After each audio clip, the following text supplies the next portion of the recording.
Bienvenue à nouveau. Nous avons aujourd'hui le privilège d'accueillir Michael van der Schulenburg, qui a passé 34 ans aux Nations Unies, vivant dans des zones de conflit à travers le monde. Il est désormais membre du Parlement européen. Merci d'être revenu dans notre émission. Non, merci de m'avoir invité. Je vois avec toutes ces personnes influentes et je me sens en fait c'est intimidé par cela. Mais je suis trop de sourds ici.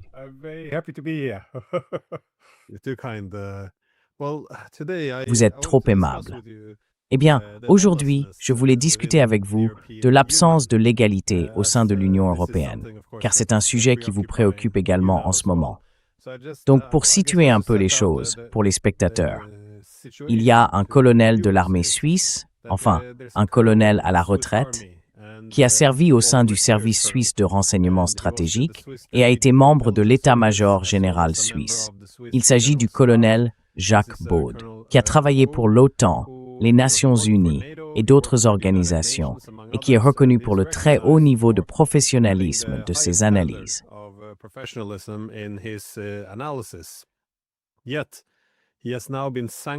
Pourtant, il a maintenant été sanctionné par l'Union européenne, ce qui signifie que ses comptes bancaires sont gelés.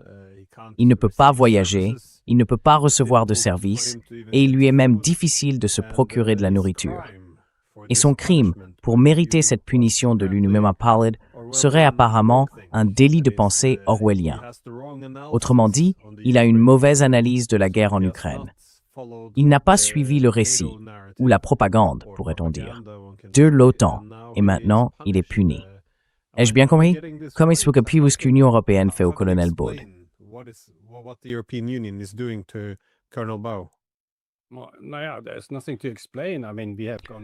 Eh bien, il n'y a rien à expliquer. Je veux dire, nous sommes revenus au Moyen Âge. Nous avons fait quelque chose que dans le monde anglo-saxon, on appellerait mettre quelqu'un hors la loi. Nous avons créé une personne, un hors-la-loi, qui n'a plus aucun véritable droit juridique. Il doit en fait demander à la Commission de l'argent pour payer son loyer et acheter de la nourriture. Et si nous voulons le contacter, il semble que nous devions également demander d'abord l'autorisation de la Commission. Ainsi, la Commission agit non seulement comme celle qui a édicté cette loi, ou ce décret en l'occurrence, mais aussi comme celle qui l'a inculpé, et elle décide de la manière dont c'est appliqué. C'est incroyable. Je veux dire, pour nous en Europe, où nous croyons à l'état de droit, c'est vraiment incroyable.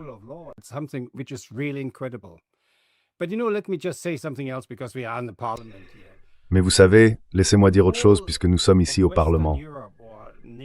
Je veux dire l'ensemble de l'Europe occidentale, ou l'Europe de l'OTAN, et les États-Unis sont prisonniers de l'idée que la force fait le droit. Tout a complètement changé. Et cela signifie aussi que l'état de droit est nié aux citoyens. Je veux dire, ce n'est pas seulement le droit international, c'est aussi le droit national, non? Ces choses vont en réalité de pair. Et c'est très, très inquiétant, surtout pour l'Europe. Vous savez, là où ont commencé les Lumières, le siècle de la raison, là où la plupart de ces principes, l'état de droit, toutes ces idées ont vu le jour.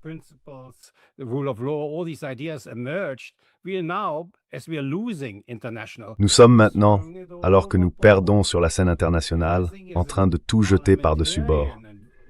Et je pense qu'en tant que parlementaires, et malheureusement, nous sommes encore très peu nombreux, nous voulons combattre cela, car je crois que c'est notre responsabilité, en tant que représentants du peuple européen au Parlement, de dire non, ce n'est pas la bonne voie à suivre. Et aussi de surveiller par-dessus l'épaule de l'Union européenne pour voir ce qu'elle fait et ce qu'elle ne devrait pas faire.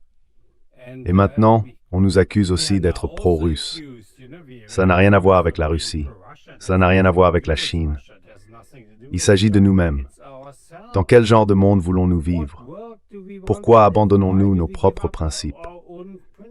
En réalité, nous nous faisons du tort à nous-mêmes. Et c'est cela que nous voulons mettre en lumière.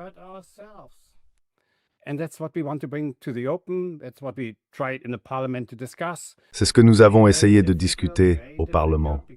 Très, très difficile, parce que tout le monde est dans un état d'esprit de guerre. Et c'est pour cela que nous en sommes là. Ce n'est pas seulement le cas de Jack Boot. Je veux dire, il ne faut pas oublier qu'il y a 59 personnes sur la liste des sanctions. La plupart ne sont pas connues. Lui est le plus connu, ce qui nous aidera probablement à attirer l'attention sur la question. Mais vous savez, toutes ces personnes vivent en fait dans un état d'illégalité. Non, nous avons obtenu un avis juridique et ces personnes, d'anciens juges de la Cour européenne, ont qualifié cela d'acte illégal.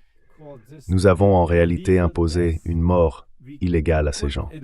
C'est une chose terrible et il y a très peu d'attention internationale à ce sujet.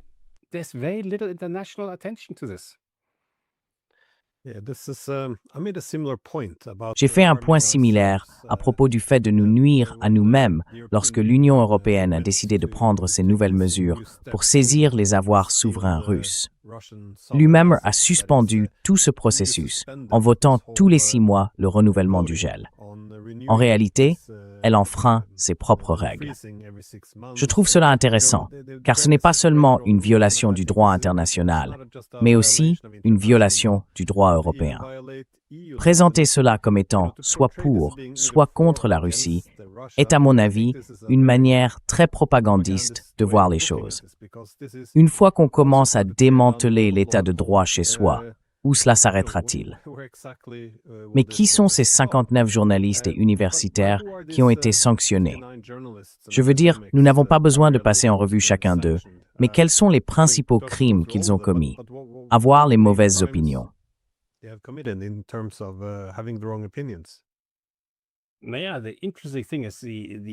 Ce qui est intéressant, c'est que le décret vise les personnes qui diffusent la propagande russe, ce genre de choses, et la désinformation. D'ailleurs, nous avons officiellement demandé à la Commission si elle pouvait définir la mésinformation ou la désinformation, et elle a répondu qu'elle n'en avait pas de définition. Alors comment peuvent-ils juger les gens sur cette base? Mais enfin, c'est comme ça. Parmi ces personnes, je ne les connais pas toutes, je connais certains noms, et ainsi de suite. Il y a des gens qui n'ont absolument rien à voir avec la Russie. Ils ont critiqué Gaza, ils ont critiqué l'implication française en Afrique, et ils se retrouvent sur cette liste de sanctions. C'est donc très très large. Les États s'adressent désormais à l'Union européenne pour faire taire ceux qui critiquent leur politique. Et il est très intéressant de constater qu'ils passent par l'Union européenne, alors que tous les pays disposent déjà de lois sur la diffamation et la calomnie.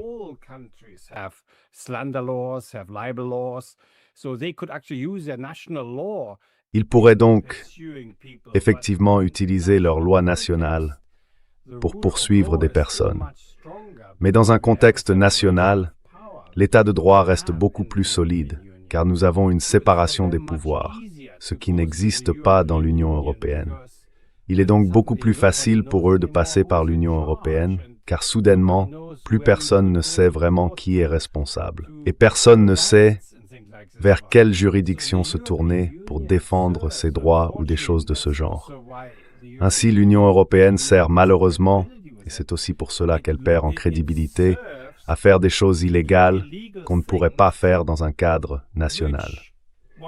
Et c'est très inquiétant car je ne suis pas anti-européen, mais je pense que ce projet européen, s'il continue dans cette direction, est quelque chose que je ne voudrais pas voir perdurer.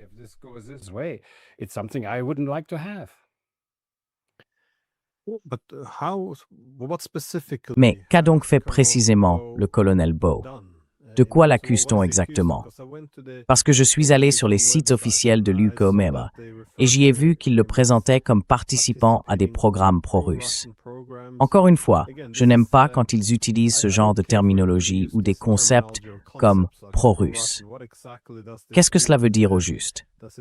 Est-ce que cela signifie que l'on montre de la loyauté envers le gouvernement russe plutôt qu'envers le sien? Ou bien que l'on ne suit simplement pas le récit officiel? J'entends par là que pro-russe peut tout et rien dire à la fois. Et j'ai aussi vu qu'on l'accusait d'avoir soutenu que l'Ukraine s'était elle-même attiré la guerre ou l'invasion.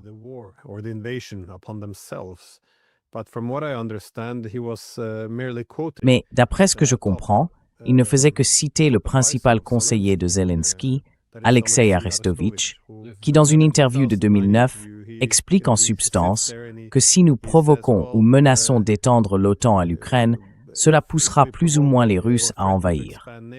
Et il avance l'idée que ce sera notre billet d'entrée dans l'OTAN, c'est-à-dire que la Russie se sentira menacée, elle envahira, et ensuite, avec l'aide de l'OTAN, nous vaincrons les Russes. Et c'est essentiellement ainsi que nous rejoindrons l'OTAN. Voilà ce qu'il a dit.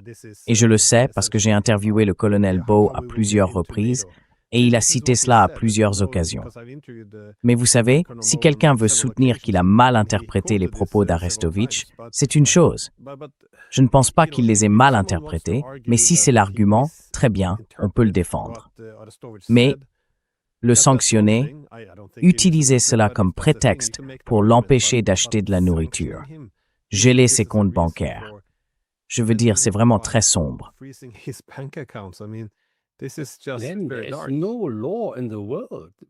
Il n'existe aucune loi au monde qui vous interdise de dire ces choses. Et vous savez, il y a beaucoup de gens, Mearsheimer par exemple, qui partagent le même point de vue. Ce sont des universitaires, des personnes très compétentes sur ces questions. Ils ont bien sûr des opinions différentes de celles de la Commission. Mais dans aucun pays, cela ne devrait être quelque chose que l'on poursuit devant un tribunal, ni que l'on puisse poursuivre. Pourtant, l'Union européenne le fait. Je veux dire, je me moque un peu de la justification qu'ils lui ont donnée. Rien de tout cela n'a été prouvé. Il n'y a eu aucune procédure démontrant qu'il avait fait quoi que ce soit de mal, rien ne prouvant qu'il ait nui à qui que ce soit en disant ces choses. Non, c'est simplement publié après le verdict, parce que la Commission rend le verdict, puis, ensuite, propose une justification très fragile. Il n'a même pas pu se défendre.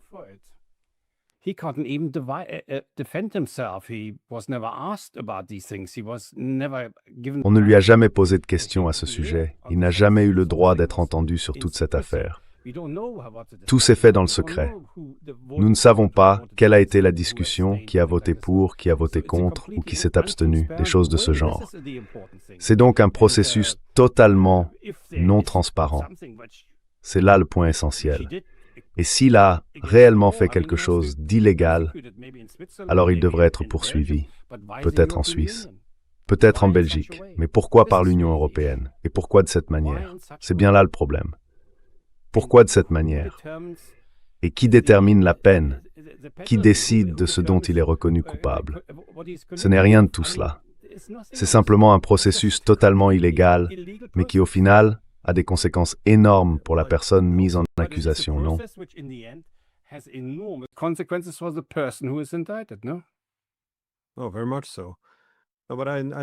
Oh, tout à fait.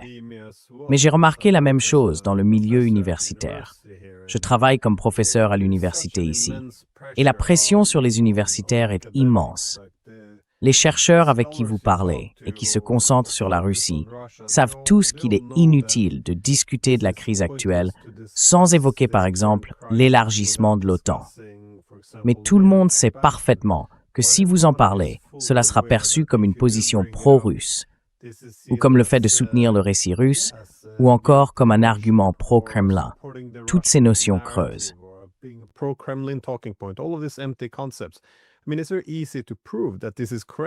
Je veux dire, c'est très facile de prouver que c'est exact. On peut citer une multitude de hauts responsables américains, des politiciens, des chefs militaires, des directeurs du renseignement, pour démontrer que c'est bien le cas. Cependant, les faits n'ont plus vraiment d'importance, car désormais, ils ne disent plus que c'est de la désinformation. Ils disent « Oh, c'est pro-russe ».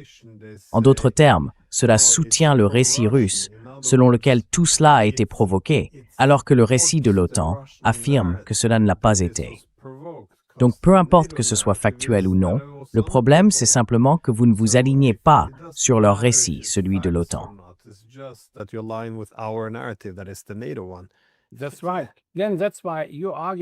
C'est exact. Glenn, c'est pourquoi ton argument, ce dont il a été accusé, je n'avais pas vraiment envie d'en débattre. Ce dont je veux discuter, c'est qu'il a droit à un procès en bonne et due forme s'il a fait quelque chose de mal. Cela signifie qu'il doit être informé de ce dont on l'accuse. Il a le droit d'avoir un avocat, le droit de s'exprimer, et ainsi de suite, afin de clarifier les choses peut-être.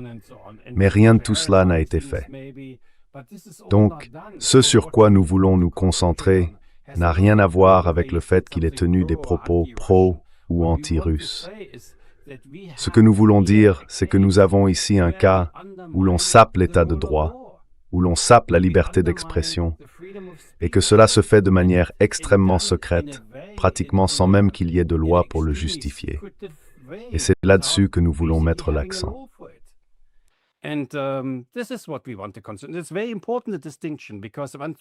C'est très important, cette distinction, car dès que nous commençons à débattre de la question de savoir s'il aurait dû aller à la conférence de Valdai ou non, c'est un tout autre sujet. Ce sur quoi nous devons nous concentrer en tant que députés, en tant que membres du Parlement, c'est de dire non, nous devons défendre les principes de l'État de droit. Et ça n'a pas été fait. Ce n'est pas fait du tout, en réalité. C'est une parodie de justice. Juger quelqu'un et le condamner pour des choses terribles. C'est cela que nous devons faire. Et cela n'a rien à voir avec la Russie. Cela n'a rien à voir avec la Chine. Cela n'a rien à voir avec les États-Unis. Cela concerne la préservation de la démocratie, de l'État de droit, de la liberté d'expression et de toutes ces valeurs. Ce sont ces valeurs que nous devons défendre, pas nécessairement le fait que quelqu'un ait dit une chose ou une autre. Ce serait très difficile pour nous d'entrer dans ce genre de débat.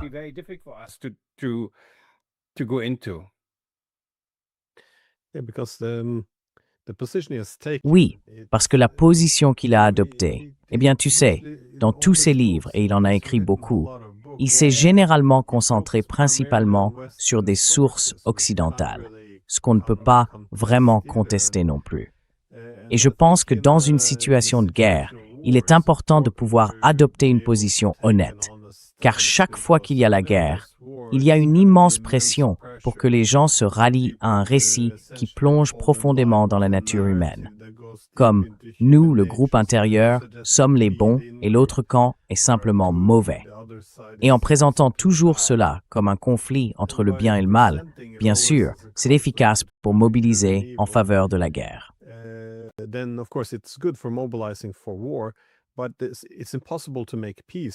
Mais il est impossible de faire la paix, parce que vous savez, cela s'appelle de l'apaisement, quand le bien cède au mal.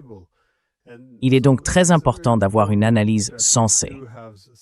C'est pourquoi j'ai toujours eu très peur de ce récit selon lequel tout serait non provoqué. Car une fois que c'est non provoqué, on ne peut plus faire de compromis, parce qu'alors on récompense l'agression.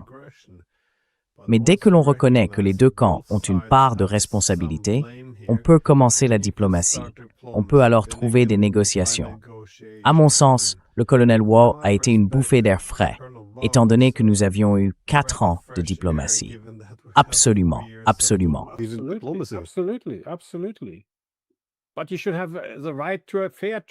Mais tu devrais avoir le droit à un procès équitable s'il a dit quelque chose de mal. Je ne peux pas tout justifier, je ne sais pas tout. Mais ce procès équitable est très important car il intimide aussi les gens. Tu sais, nous avons obtenu très peu de signatures parmi les parlementaires quand nous avons fait cela. Très peu. Parce que même ce genre d'intimidation a atteint le Parlement. Les gens ont peur de signer. Et même certains politiciens que je connais très bien en Allemagne, qui le feraient normalement, n'ont pas voulu signer la pétition. Ils craignaient qu'au final, cela ne se retourne aussi contre eux, qu'ils finissent sur la liste. Et ils savent à quel point tout cela est arbitraire et à quel point on a peu de moyens de se défendre. C'est simplement fait par un groupe de personnes qui se réunissent en secret à Bruxelles et prennent ces décisions. Et c'est très effrayant. C'est vraiment, vraiment effrayant.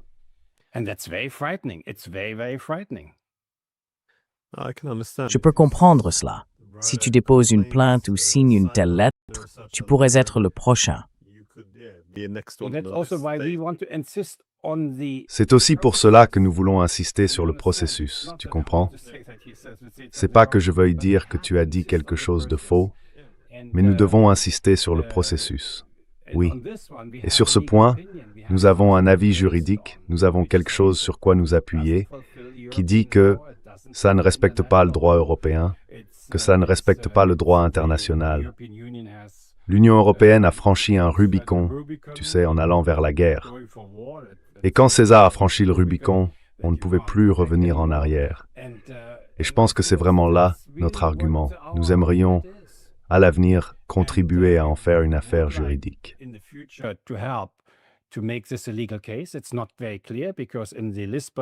Ce n'est pas très clair, car dans le traité de Lisbonne, il est indiqué que toute décision prise par le Conseil sur des questions de sécurité et de politique étrangère ne peut pas être portée devant la Cour de justice de l'Union européenne. Comme il s'agit d'une question de sécurité et de politique étrangère, dans le cadre de laquelle ce décret a été pris, la question est de savoir si lui ou quiconque peut même saisir la Cour de justice de l'Union européenne. Maintenant, si lui ou d'autres s'adressent à un tribunal allemand, celui-ci dira simplement que ce n'est pas de sa compétence. Et ces personnes se retrouvent bloquées. Donc nous ne savons pas. Nous estimons qu'il est de notre devoir d'aider à comprendre comment on peut combattre ces choses.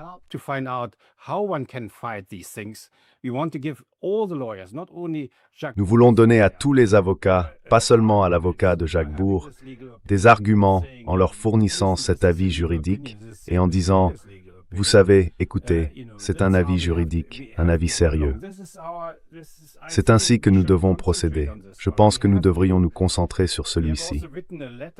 Nous avons également écrit une lettre à Antonio Costa. Je crois que 9 députés l'ont signée, lui demandant d'annuler ce type de sanctions contre des individus, car elles sont totalement contraires à la loi. Et bien sûr, nous ne recevons aucune réponse à tout cela, et nous nous exposons tous énormément. Mais vous savez, nous devons le faire. Je vous le dis, il y a une grande peur qui circule au Parlement.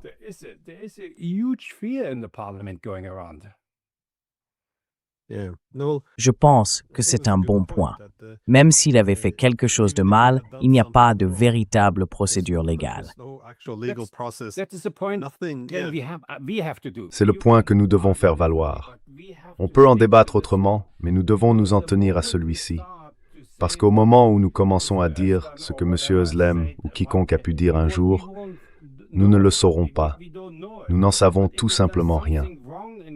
Mais s'il commet une erreur en disant cela, alors il existe une procédure prévue par le droit allemand ou les lois nationales pour y faire face.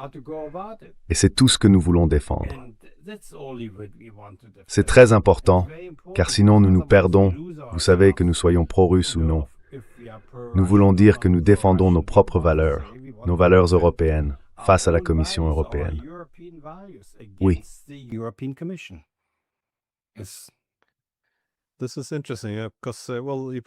C'est intéressant parce que, eh bien, vous avez probablement vu la dernière stratégie de sécurité nationale des États-Unis, qui met en garde essentiellement contre l'Union européenne, l'accusant de devenir de plus en plus autoritaire, voire de détruire la civilisation européenne. Ce n'est pas une bonne position à adopter. Cela revient presque à prouver ce point, pas pour toute l'Europe, mais en allant aussi loin. Parce que, eh bien, les Américains eux-mêmes ont sanctionné l'un des commissaires européens, l'ancien commissaire européen au marché intérieur et aux services, Thierry Breton. Et l'Union européenne a été scandalisée. Ils ont parlé de liberté, de souveraineté et de droit. Mais chez eux, ils ont en quelque sorte sombré complètement dans l'illégalité.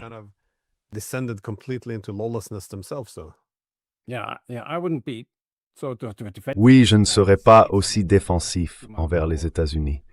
Je veux dire, regardez ce qui arrive à Maduro. C'est vraiment ironique qu'il ait été traduit devant le tribunal du district sud de New York. C'est le même tribunal avec lequel Trump a eu tous ses problèmes. Il a dû s'y asseoir et répondre aux questions. Et ensuite, il a vivement critiqué le tribunal avec des mots très durs que je ne veux pas répéter. Et maintenant, il fait comparaître un autre président devant ce même tribunal. Je veux dire, tout cela a les allures d'un procès-spectacle. Un procès-spectacle, cela veut dire que l'on connaît déjà le résultat. Maduro n'aura pas droit à un procès équitable, car si le tribunal déclare que ce qu'il fait ou ne fait pas ne relève pas de sa compétence, cela revient tout simplement à rejeter l'affaire.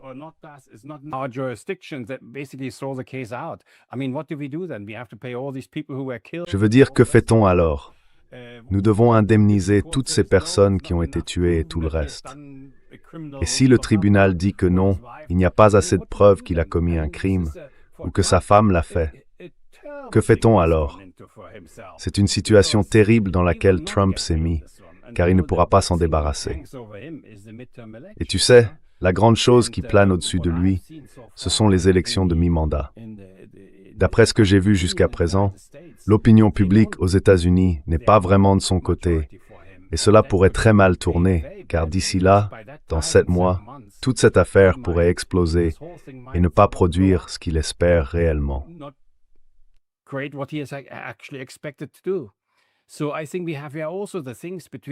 Je pense donc que ce que nous avons ici concerne aussi la violation du droit international. Enlever un président d'un autre pays, puis saper son droit national, exactement comme le font les Européens.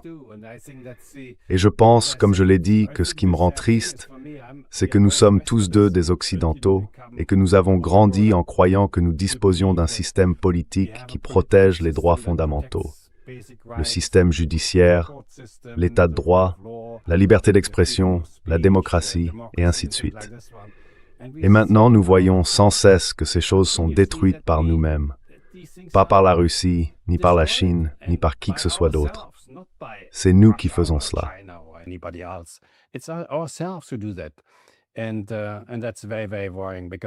Et c'est très, très inquiétant. Parce qu'en gros, l'Occident est en déclin, et il décline un peu trop vite. C'est un déclin économique, un déclin social, un déclin politique, et surtout à l'international, un déclin de crédibilité. Nous n'avons plus de crédibilité. Je veux dire, c'est plein de 2 poids, 2 mesures. Regardez ce qui se passe au Venezuela, ce que nous disons sur Gaza, l'Union européenne, c'est vraiment, vraiment triste. Et tous ces politiciens que nous avons ne se rendent pas encore compte du prix que nous et la prochaine génération allons payer pour ce que nous faisons aujourd'hui. J'ai une grande famille, vous savez, je viens d'avoir mon 5e petit enfant, donc je suis très attentif à ce qui se passe.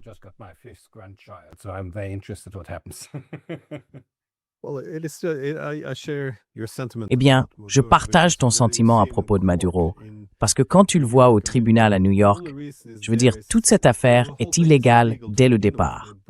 Ils ont violé le droit international en envahissant, en tuant toutes ces personnes, en enlevant le président d'un pays souverain. On le traîne à New York, puis on essaie de créer cette illusion de légalité en le mettant en procès. C'est absurde. Mais je pense que tu as raison sur un point. Chaque fois que des pays ou des civilisations sont en déclin, qu'ils soient économiques, sociaux ou politiques, il y a toujours le risque que l'état de droit se désagrège. Oui, il devrait y avoir un débat au sein de l'Occident sur le fait que nous sommes en déclin relatif. Si tu regardes l'économie, c'est simplement un déplacement du pouvoir. Et comment s'assurer que nous ne jetons pas par la fenêtre certaines de nos meilleures traditions en matière d'état de droit et de maintien de certaines valeurs dont l'Union européenne parle beaucoup, mais qu'elle ne respecte pas vraiment.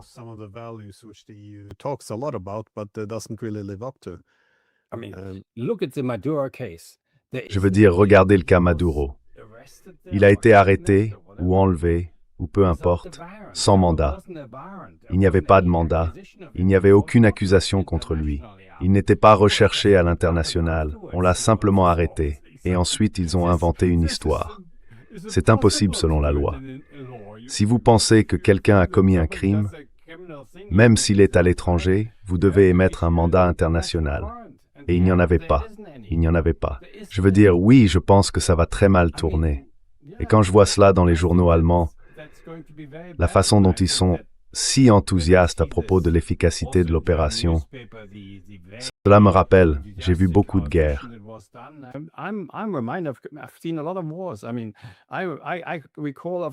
Je veux dire, je me souviens de l'Afghanistan, quand tout le monde louait la rapidité avec laquelle les Américains pouvaient vaincre les talibans.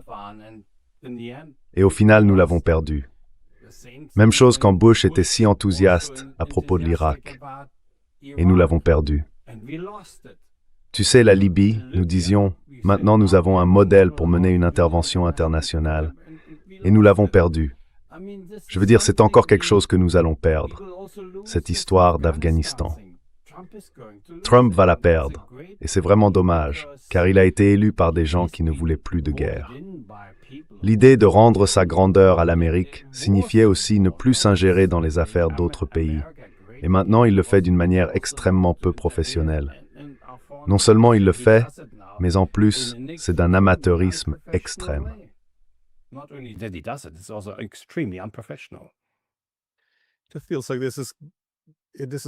On a l'impression que tout cela s'est détérioré sur une très longue période.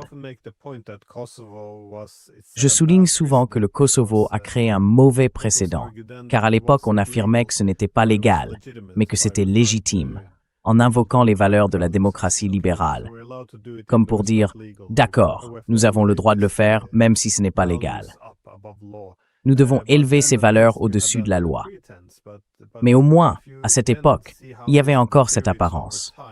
Si l'on regarde comment la situation s'est dégradée au fil du temps, rien que l'an dernier, nous avons vu Gaza, où nous avons en réalité soutenu un génocide. Et puis bien sûr, une attaque contre les installations nucléaires de l'Iran, ce qui est tout simplement d'une imprudence extrême, interdit au niveau international. Oui, exactement. Et ensuite, l'enlèvement du président du Venezuela, l'un après l'autre. Il semble qu'une fois ce précédent établi et que tout le monde détourne le regard, les choses ne peuvent aller que dans une seule direction.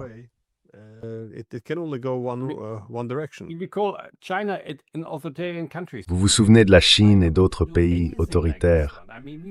Si la Chine faisait quelque chose de ce genre, je veux dire, nous deviendrions fous. C'est incroyable. Et pourtant, nous le justifions. Vous savez, en regardant les journaux en Allemagne, ce qui m'inquiète le plus, c'est le soutien apporté à cette action. On parle bien sûr beaucoup des dépenses militaires et de choses de ce genre. Si tu veux la paix, tu dois te préparer à la guerre. Et maintenant, on entend sans cesse cette autre phrase. Si tu n'es pas assez fort pour t'asseoir à la table, tu seras au menu.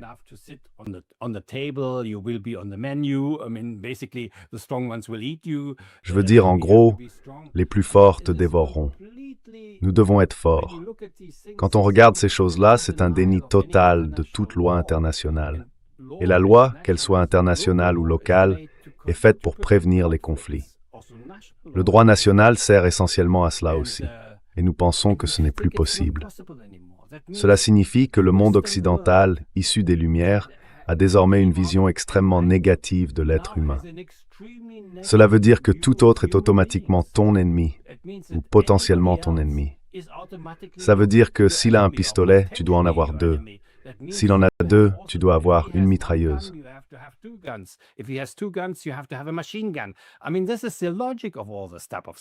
Je veux dire, c'est la logique qui sous-tend toutes ces choses. Et cela se passe dans un monde où nous disposons de systèmes d'armes militaires si puissants qu'ils peuvent pratiquement détruire toute vie sur Terre en quelques minutes ou en quelques heures, en un temps très court. Nous ne pouvons plus nous permettre ce genre de raisonnement. Mais cette façon de penser vient désormais de l'Occident. Pas de la Chine, pas de la Russie, pas de l'Inde, pas de l'Afrique. Ce sont l'Europe occidentale et les États-Unis qui ont soudain commencé à voir le monde de cette manière. C'est une attitude typique de perdant. Et avec cette attitude, nous perdons encore plus vite que nous ne le ferions autrement.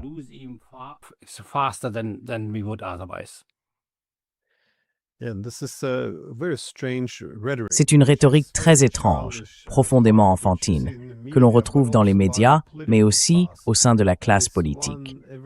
Chaque fois que le droit international est violé, cela se résume toujours à ceci. Soit vous soutenez ce que nous faisons, soit vous soutenez l'autre camp, le méchant. Nous l'avons vu avec l'Iran, lorsque les Américains et les Israéliens ont bombardé les installations nucléaires iraniennes. Je faisais remarquer que cela allait à l'encontre du droit international et que c'était très déstabilisant. En réalité, après cela, il était dans l'intérêt de l'Iran d'acquérir des armes nucléaires à titre de dissuasion.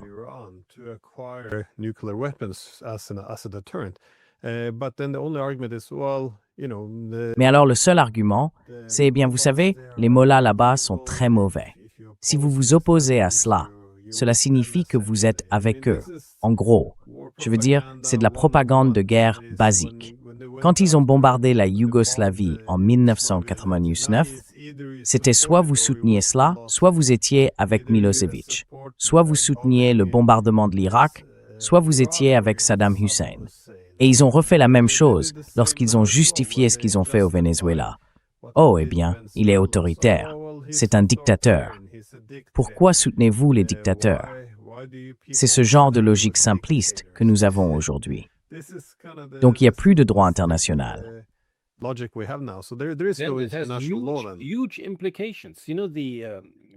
Cela a d'énormes implications. Vous savez, l'université a un projet appelé le coût de la guerre. Ils ont mené une étude sur le coût de la soi-disant guerre contre le terrorisme entre 2003 et 2022, donc sur une période de 20 ans. Et ils affirment que pendant ce temps, directement ou indirectement, cela a coûté la vie à 4,8 millions de personnes, presque toutes des civils. Je veux dire, peut-être quelques centaines de milliers de combattants de l'État islamique parmi eux, mais c'est à peu près tout, et 38 millions de réfugiés. Cela signifie qu'un réfugié sur 3 est le résultat de notre campagne antiterroriste.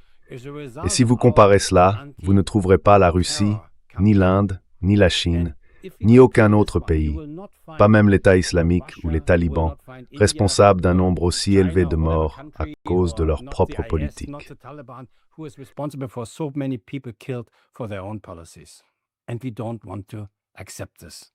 Et nous ne voulons pas accepter cela. Vous savez, nous resterons dans l'histoire d'une très mauvaise manière si les gens comparent ce que nous avons fait et ce que nous faisons. Et le fait est que nous ne reconnaissons même plus le droit international, la Charte des Nations Unies, qui était un cadeau des États-Unis à l'humanité, la Déclaration universelle des droits de l'homme. Sans les États-Unis, nous ne l'aurions pas eu. Vous savez, nous avons les conventions de Genève, la 4e convention sur la manière de se comporter dans les territoires occupés avec une population civile. Nous avons tout jeté par la fenêtre, mais c'est à nous.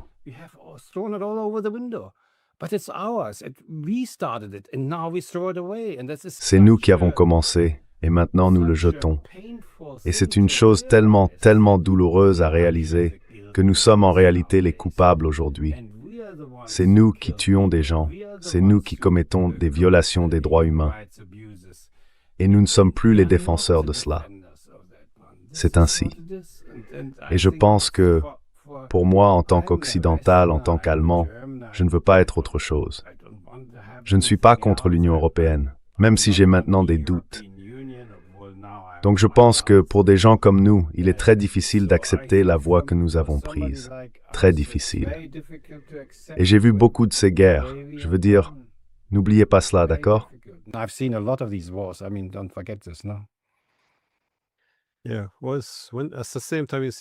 Oui. En même temps, on voit cette montée de l'autoritarisme chez nous. Le droit national compte moins, le droit international aussi. On constate également que les accords internationaux ont de moins en moins de valeur, ce qui rend très difficile la sécurité et la coopération internationale. Parce qu'à chaque fois qu'il y a un accord avec un pays, ces accords ne signifient pas grand-chose. Prenons les Iraniens, par exemple. Ils avaient le JCPOA, l'accord nucléaire. Les Américains s'en sont retirés. Et pourtant, les Européens ont puni l'Iran. Il n'y a aucune logique là-dedans, à part le fait que nous soutenons les Américains. C'est la même chose en Ukraine.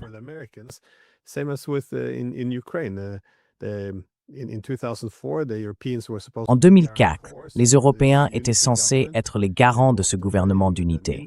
Ils s'en sont détournés. L'accord de Minsk a été abandonné. Plus aucun accord ne semble avoir d'importance. Comment peut-on, je veux dire, la confiance dans le droit international et dans les accords agit un peu comme un lubrifiant qui rend la coopération possible. Sinon, tout doit être, il faut tout dissuader ou tout menacer par la force des armes, à moins qu'il n'existe un minimum de confiance dans le fait que les gens respecteront leurs engagements. Je veux dire, comment peut-on conclure un accord de paix aujourd'hui si l'on ne croit pas que l'autre partie prenne tout cela au sérieux, que cela vaille le papier sur lequel c'est écrit?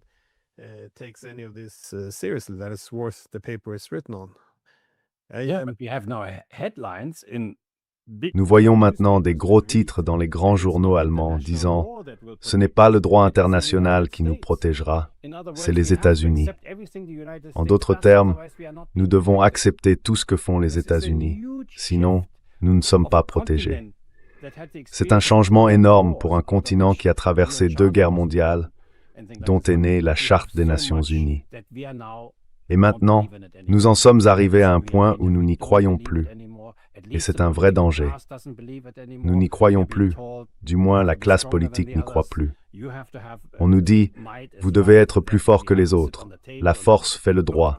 Il faut être à la table, pas au menu. Et d'autres choses du même genre. C'est un argument difficile à contrer. Oui, c'est conflictuel, c'est une rhétorique de guerre.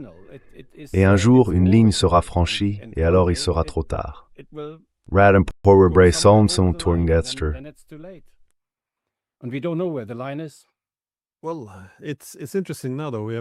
Eh bien, c'est intéressant maintenant. Nous avons encore une fois une étude de cas sur la façon dont cela peut désavantager l'Europe, puisque nous voyons désormais les États-Unis revendiquer le Groenland. Soudain, on entend de nombreux dirigeants européens commencer à demander « Où est la légalité ? Quelle est la justification ?» Et ils ne savent pas quoi faire. Alors les Américains répondent simplement « Eh bien, nous en avons besoin pour notre sécurité. Nous le voulons. » Un peu comme avec les Vénézuéliens. Vous savez, c'était un homme mauvais. Nous allons nous en débarrasser.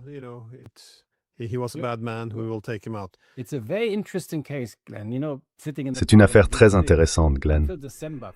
Vous savez, en siégeant au Parlement jusqu'en décembre, pendant ces 6 mois, les Danois assuraient la présidence de l'Union européenne. Et Madame Frederiksen est venue y prononcer un discours de haine d'une ampleur incroyable. Je veux dire, même Madame Kallas n'aurait pas pu dire une chose pareille. Ce n'était que de la haine. Si nous ne le faisons pas, la Russie nous détruira. La Russie viendra en guerre contre nous. Elle doit comprendre, malgré toute son exaltation, qu'en réalité, ce sont les États-Unis qui prendront une grande part du Danemark.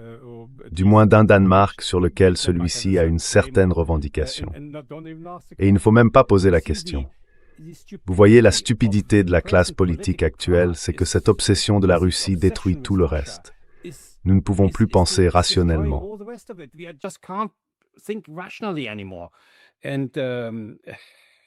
Et enfin, bien sûr que je ne suis pas pour que l'Amérique prenne le Groenland. Mais d'un autre côté, je ressens aussi ceci. Je ne sais pas ce qui lui passe par la tête si elle se rend compte des discours qu'elle a tenus. Je veux dire, peut-être que je devrais les lui renvoyer pour qu'elle puisse les réécouter et se demander si elle pense vraiment que c'est toujours le cas, ce qu'elle dit là. Vous savez qu'il faut construire toutes ces défenses contre la Russie, qui est censée marcher sur le Danemark et Copenhague ou je ne sais quoi. Et oui, maintenant c'est autre chose. Nous voyons bien que nous avons une classe politique en Europe complètement incapable. Et nous le voyons aussi avec Merz et Macron maintenant, avec la coalition des volontaires. Cela n'arrivera jamais. Je peux vous le dire, cela n'arrivera jamais.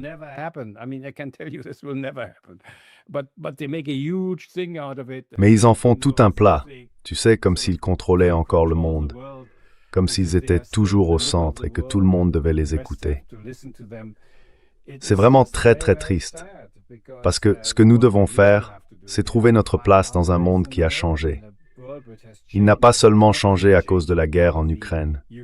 Il a changé parce que la technologie a évolué, la production a bougé. Les BRICS sont désormais plus grands que le G7. Ils possèdent plus de nouvelles technologies que l'Allemagne et des choses de ce genre.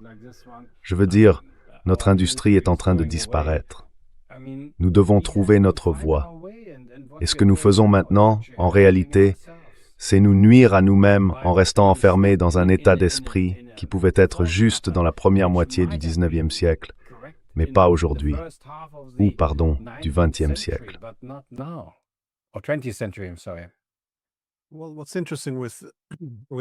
Eh bien, ce qui est intéressant avec l'Ukraine, c'est que lorsque les Américains cherchaient à élargir l'OTAN en 2008, les Européens savaient que cela finirait en tragédie. C'est pourquoi ce sont les Européens, à l'époque les Allemands et les Français, qui s'y sont opposés. Mais le processus a tout de même avancé, en partie parce que nous savions que les Américains se tenaient derrière nous en tant qu'alliés. Le problème pour l'Europe, c'est qu'une fois que vous décidez de faire de la Russie votre ennemi et que vous êtes confronté à une puissance aussi immense, vous devenez excessivement dépendant des États-Unis.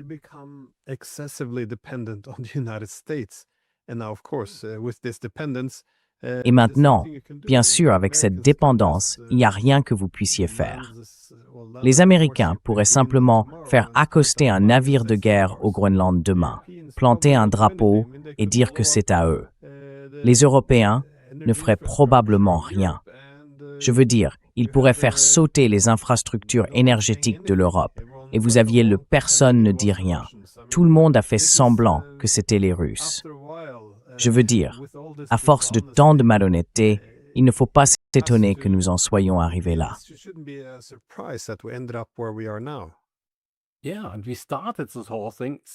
Oui, et nous avons commencé toute cette affaire en disant que l'OTAN devait s'agrandir, que nous devions étendre l'OTAN. Et maintenant, quand nous entendons Madame Fredriksen, nous pourrions mettre fin à cette guerre en n'ayant plus d'OTAN du tout. Voilà l'ironie de notre politique. Nous sommes incapables d'en voir les conséquences, incapables d'ajuster notre politique en conséquence. Et je pense que c'est une erreur. Si nous avons commencé à parler de Jack Bowe, je pense que la façon dont il est traité est, eh bien, c'est un véritable analyste professionnel. Je peux vous le dire car j'ai connu la guerre pendant 34 ans et je l'ai toujours écouté. Peut-être que je n'étais pas d'accord sur tout, mais c'était fait de manière professionnelle. Et ce qui lui arrive fait partie de ces choses qui se produisent aujourd'hui dans le monde occidental. Notre déclin. Il est le symbole de notre déclin politique. Mais cette manière dont nous traitons quelqu'un comme lui est le signe du politique de l'Occident. Il fera partie des perdants. Nous tous des perdants.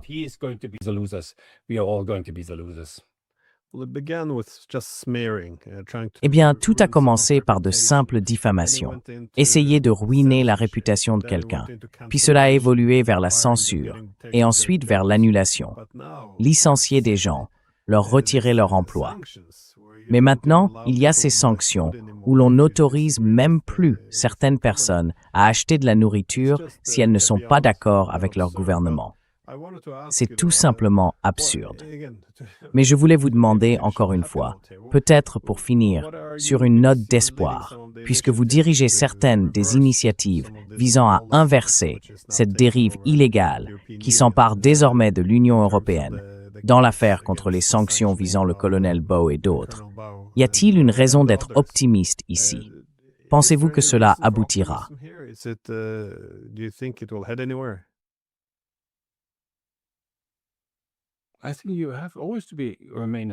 Je pense qu'il faut toujours garder un certain optimisme. Sinon, on ne ferait plus rien, n'est-ce pas? Je pense qu'on peut voir que quelque chose ne va pas et qu'il faudra le combattre. Bien sûr, notre capacité à le faire est aujourd'hui très limitée. Par exemple, nous voulions en inviter certains au Parlement européen, mais bien sûr, nous ne le pouvons pas. Pourquoi pas? Ils devraient voir ce qu'ils ont fait à ces gens, mais ce n'est pas possible. Nous avons essayé de faire beaucoup de choses au Parlement, mais nous avons été bloqués. Pourtant, je continue parce que j'ai tellement de petits-enfants que je ressens une certaine responsabilité pour celui-ci.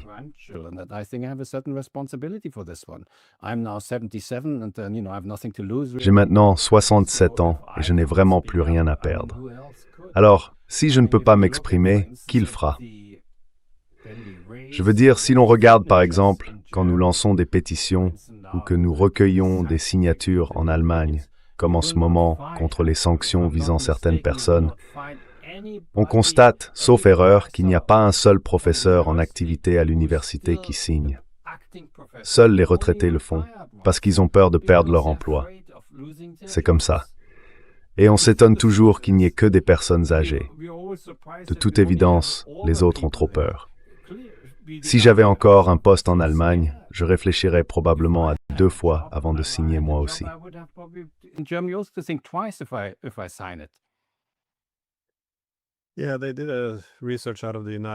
Oui, ils ont mené des recherches au Royaume-Uni où ils ont découvert que les jeunes universitaires étaient très prudents dans leurs propos, car ils ne sont pas encore bien établis. Donc, s'ils disent quelque chose qui va à l'encontre, disons du consensus, eh bien, c'est la fin de leur carrière. Il faut en quelque sorte attendre d'avoir la titularisation ou d'être à la retraite. Mais c'est cette nouvelle atmosphère de peur et d'intimidation qui s'impose désormais, non seulement au Parlement européen, mais aussi à de nombreux niveaux de la société. Donc oui, j'ai parfois le sentiment que ce qui a été fait aux Russes, pas à la Russie, mais aux Russes, a aussi porté atteinte à l'état de droit, car nous avions autrefois ce principe selon lequel nous ne pratiquons pas la punition collective. Mais tout cela est désormais oublié. Je veux dire, au départ, c'était une sorte de justification. Je me souviens de tous ces athlètes. On disait qu'ils faisaient partie de la machine de guerre de Poutine parce qu'ils contribuaient à donner une bonne image de la Russie ou quelque chose comme ça. Donc s'ils gagnaient quelque chose, on voyait le drapeau russe et on entendait l'hymne. Et c'est ce que Poutine voulait, nous disait-on. Très bien. Les athlètes font partie de la machine de guerre, nous disait-on. D'accord. Donc maintenant, ils ne peuvent plus participer. Et puis on en arrive là, ce qui est en soi une chose assez horrible, parce que le sport est censé faire appel à quelque chose de profondément humain. Nous avons besoin de nous mesurer les uns aux autres. Nous aimons revêtir nos couleurs tribales et agiter nos drapeaux. Le sport, c'est beau.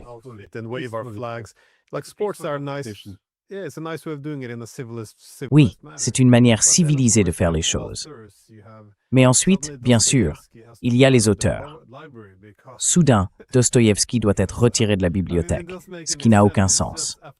Au bout d'un moment, cela ne fait qu'alimenter une haine pure d'une nation et de sa culture. Et même si l'on pratique ce genre de punition collective, au final, on finit aussi par se nuire à soi-même. Nous sommes d'ailleurs convaincus qu'ils n'ont pas besoin d'autant de propagande en Russie. Il leur suffit de montrer ce que nous disons d'eux, de montrer ce que nous faisons. Et alors ils se disent, d'accord, tout ce que le Kremlin disait sur l'Occident est vrai. Ils nous détestent tous. Ce n'est pas Poutine qu'ils détestent, c'est nous. Et c'est tellement stupide, tout ce qui a été fait, même d'un point de vue stratégique.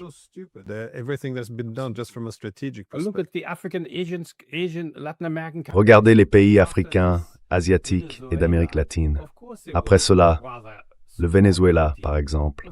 Bien sûr qu'ils préféreront soutenir Poutine. Bien sûr. Ils pensent que même s'ils ne sont pas d'accord avec ce qu'il fait, au moins il leur tient tête.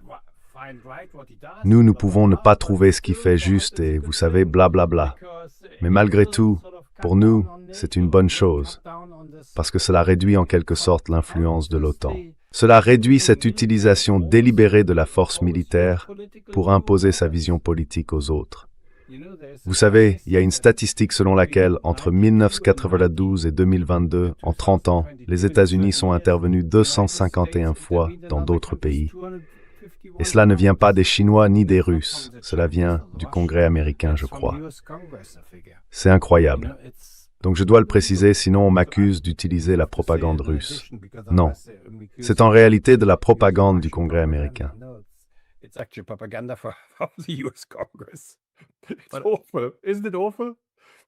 C'est terrible, n'est-ce pas terrible? Mais je vois la couverture médiatique maintenant. Même lorsque les États-Unis interviennent au Venezuela et font ce genre de choses, en totale violation du droit international, la couverture médiatique a tendance à se concentrer sur « Oh, cela pourrait encourager la Russie et la Chine. Oh, regardez comme Poutine en profite. » Cela n'a rien à voir avec la Russie. Ce sont les États-Unis. Et pourtant, il faut encore détourner l'attention vers l'autre camp. C'est assez spectaculaire à observer. Il y a d'autres articles qui affirment qu'à présent la Russie est en train de perdre parce qu'un de ses plus proches amis est emprisonné et des choses de ce genre. Tout est vu sous cet angle selon lequel nous avons raison. Il y a cette autosatisfaction morale et l'autre camp a tort. Et bien sûr, l'autosatisfaction morale est le carburant des guerres. C'est très clair. Vous savez, on nous accuse d'être compréhensifs envers la Russie.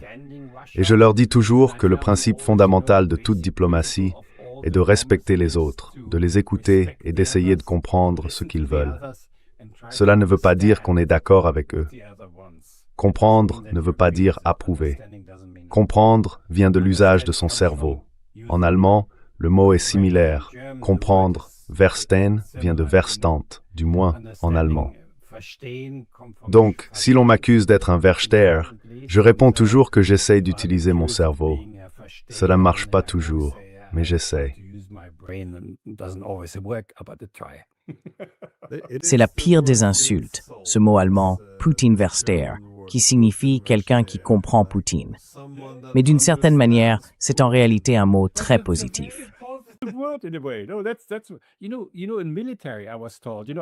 Vous savez, dans l'armée, on m'a dit, j'ai eu beaucoup à faire avec l'armée au cours de ma carrière parce que j'ai parlé avec eux. Et là, on apprend que même un lieutenant, quand il est assis là et que l'autre est en face, il doit essayer de comprendre ce que l'autre veut. Sinon, il ne peut pas prendre les bonnes décisions. Donc, nous devons essayer de comprendre. Et il n'y a rien de mal à cela. C'est en fait une condition préalable à toute négociation de paix. Essayez de comprendre ce que l'autre camp veut, pourquoi il le veut, comment il nous perçoit, et ainsi de suite. Et bien sûr, cela vaut pour les deux côtés. Mais de nos jours, nous ne parlons plus aux Russes. Et au final, parce que nous ne leur parlons pas, je pense que les grands perdants seront les Ukrainiens, car c'est avec leur sang qu'ils paient cette guerre.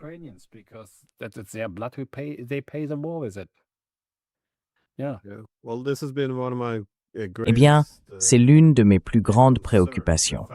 Le fait que, tout d'abord, l'Union européenne ne mène aucune diplomatie avec la Russie, mais aussi que nous ne pouvons pas parler aux Russes.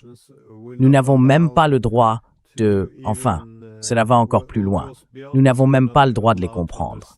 Si vous essayez de les comprendre en faisant des analyses et en évaluant quelles sont leurs préoccupations en matière de sécurité ou comment nous pourrions créer des inquiétudes chez eux, c'est exactement le problème de Glenn Diesen. Oui, exactement. Nous n'avons pas le droit de faire cela non plus. Ensuite, il vous sanctionne carrément. Je veux dire, qu'a-t-il fait? Il n'est pas allé au Kremlin. Il n'a travaillé avec personne. Il vit à Bruxelles.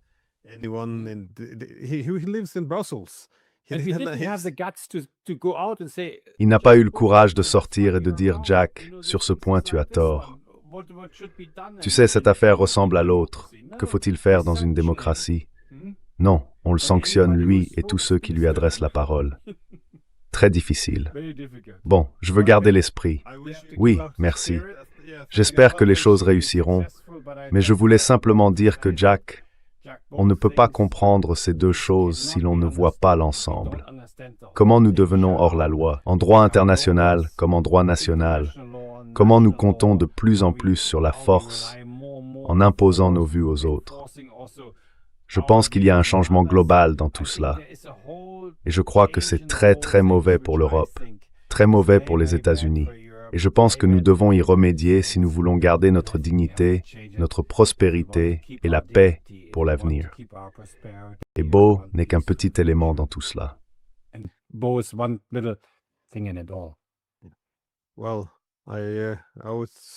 Eh bien, j'ai toujours pensé que si nous avions respecté le droit international et que nous n'avions pas renversé le gouvernement en Ukraine, nous n'en serions pas là.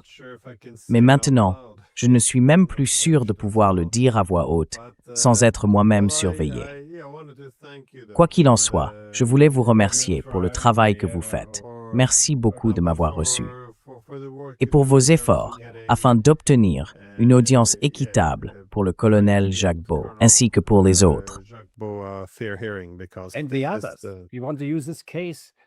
Vous voulez utiliser cette affaire aussi pour les autres.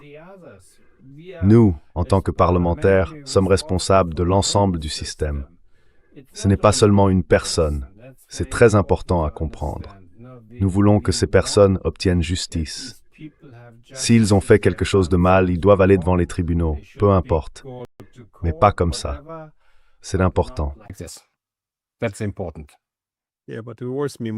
Oui, mais cela m'inquiète davantage, parce que si on peut faire ça à quelqu'un comme le colonel Beau, alors on peut le faire à n'importe qui, en somme, à toi et à Niels, bien sûr.